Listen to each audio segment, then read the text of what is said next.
Hi friends, welcome to Velsaran. இன்றைக்கி ஒரு புதுவிதமான ஸ்டோரி பார்க்க போகிறோம். ஒரு காட்டில் ஒரு வயதான ஓநாய் ஒன்று வாழ்ந்து வந்தது. அதுக்கு முன்ன போல் வேட்டையாட முடியலை, அதிகமாக நடக்கக்கூட முடியலை. அதனால் அது என்ன நினைக்குதுன்னா, நம்ம இப்படியே இருந்தால் பட்னி கிடந்து செத்து போயிடுவோம். அதனால் கொஞ்சம் தூரம் நடந்து போகுது, காட்டோட எல்லைக்கு போகுது. அப்போ அங்கே ஆட்டு மந்தை கூட்டங்கள் இருக்கிறத பார்க்குது.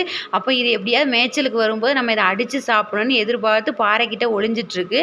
அப்போ ஆட்டோட இடையன் வந்து செம்மறியாட்டு கூட்டத்தை மேய்ச்சலுக்கு கொண்டு வரான். அப்போ அது மேய்ஞ்சிட்ருக்கு. அப்போ அது கொஞ்சம் காடு புல்லுகள் அதிகமாக இருக்க இடத்துக்கு நகர்ந்து வரும்போது ஒரு ஆடு வழி தவறி அந்த பாறைக்கிட்ட வந்துடுது. இது ஒளிஞ்சு கிடந்த ஓநாய் வந்து அது மேலே பாஞ்சு அதை கடித்து அதுக்கு தேவையான பசியை தீர்க்கிற அளவுக்கு அது சாப்பிடுது. சாப்பிட்டுட்டு இருக்கும்போது தான் அது யோசிக்குது, அதோட தோலை பார்க்குது, ஆட்டோட தோலை. அப்போ நம்ம இப்படியே டெய்லி பட்னி கிடக்க முடியாது, நமக்கு ஒரு புது விதமான ஐடியாவை இருந்தது. தோலுக்குள்ளே நம்ம புகுந்துக்கிடுவோம், நம்ம ஆடு மாதிரி நடித்து ஆட்டு மந்தைக்குள்ளே இணைஞ்சிருவோம்னு நினைக்கிது. அதே மாதிரி அதுக்கு ஃபிட் ஆயிடுது.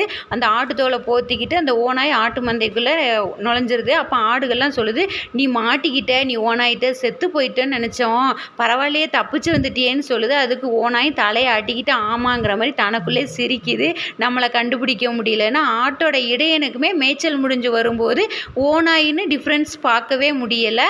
அப்போ ஆட்டோட இடையன் வந்து பார்க்குறாரு, டெய்லி ஒவ்வொரு ஆடு குறையுது, எப்படி நம்ம எச்சரிக்கையாக தானே இருக்கோம், எப்படி தொலைதுன்னு தெரியலன்னு நினைக்கிறாரு. அன்று இரவு அவர் தூங்க போயிடுறாரு. எப்பொழுதுமே அவர் தூங்கின பிறகு ஆடுகளும் தூங்கின பிறகு இந்த ஓனாய் என்ன பண்ணோன்னா, எல்லா ஆடுகளும் தூங்கின பிறகு தான் அது வந்து அதுக்கு பிடிச்ச ஒரு ஆடை ஸ்பெசிஃபிக்காக கடித்து சாப்பிடும். இப்படியே டெய்லி போகுது. அவர் ரொம்ப கவலைப்படுறாரு, இப்படியே குறைஞ்சிட்டு போனால் என்னோட நிலமை ரொம்ப கஷ்டமாக போயிடும் போல் அப்படின்னு நினைக்கிறாரு. அப்போ வெகு தொலைவில் அவரோட உறவினர்கள் வர்றதை அவர் பார்க்குறாரு. அப்போ உறவினர்களுக்கு விருந்து படைக்கணும் அப்படின்னு நினைக்கிறாரு. அப்போ ஆடுகளை போய் பார்க்குறாரு. நல்லா கொளுத்தாடு ஏதாவது இருக்கான்னு பார்க்குறாரு பட்டியை சுற்றி. அப்போ ஒரு கொளுத்தாடு ஒரு மூலையில் நிற்கிது.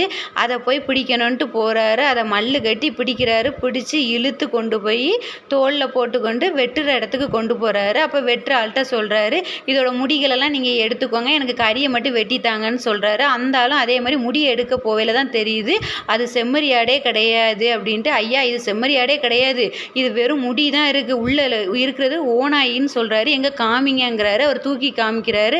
அப்போ இவ்வளோ நாள் என் ஆட்டுக்குட்டி செத்தது காரணமே இதானா, அதை கொன்று அப்படிங்கிறாரு. அவரும் அதே மாதிரி கழுத்தை அறுத்து அந்த ஓனாயை கொன்றுதாரு. இதுலேருந்து என்ன தெரியுதுன்னா, பல நாள் திருடன் ஒரு நாள் அகப்படுவாங்கிறது தெரியுது ஃப்ரெண்ட்ஸ். ஓகே ஃப்ரெண்ட்ஸ், உங்களுக்கு இந்த ஸ்டோரி ரொம்ப பிடிச்சிருக்குன்னு நினைக்கிறேன். லைக் பண்ணுங்கள், ஷேர் பண்ணுங்கள், சப்ஸ்கிரைப் பண்ணுங்கள். உங்களிடமிருந்து விடைபெறுவது வேல்சரன்.